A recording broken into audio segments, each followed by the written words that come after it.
పవన్ కళ్యాణ్ యొక్క pan India చిత్రం Harihara Veeramallu trailer అభిమానుల్లో భారీ అంచనాలు పెంచింది.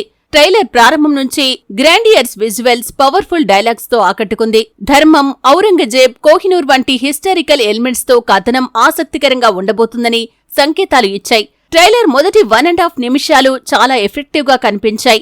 పవన్ కళ్యాణ్ గారి స్క్రీన్ ప్రెజెన్స్ బలంగా కనిపించింది. పులి, బెబ్బులి వంటి డైలాగ్స్ అభిమానుల హృదయాలను తాకేలా ఉన్నాయి.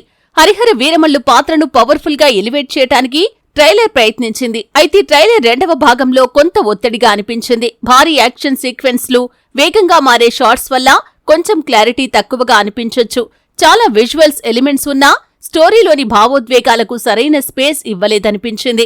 వీఎఫ్ఎక్స్ పరితనం పరంగా కొన్ని దృశ్యాలు గ్రాండ్ గా ఉన్నా కొన్ని చోట్ల తక్కువ స్థాయిగా అనిపించాయి. మ్యూజిక్ లో ఎంఎం కీరవాణి బీజిఎం ఓకేగానే ఉంది, కానీ మునుపటి ట్రైలర్స్ ఇచ్చిన ఇంపాక్ట్ మాత్రం మిస్ అయింది. మొత్తంగా ట్రైలర్ సినిమాపై క్యూరియాసిటీని పెంచిన కథ, పాత్రల ఎమోషనల్ డెప్త్ ను కొంచెం బాగా ప్రెజెంట్ చేయాల్సిన అవసరం కనిపించింది. పవన్ కళ్యాణ్ గారి ఫ్యాన్స్ కోసం మాత్రం ఫుల్ మీల్స్ లాగా ఉంటుంది. పాన్ ఇండియా లెవెల్లో ప్రేక్షకులను థియేటర్లకు ఆకర్షించాలంటే ట్రైలర్ ఇంకొంచెం ఆసక్తికరంగా ఉంటే బాగుండు. ఇది నేను ట్రైలర్లో చూసింది. మీకెలా అనిపించిందో కామెంట్ సెక్షన్లో కామెంట్ చేయండి. కొత్తగా ఛానల్ని క్రియేట్ చేశాను. వీడియో నచ్చితేనే సబ్స్క్రైబ్ చేయండి. మరొక వీడియోతో మళ్ళీ కలుద్దాం.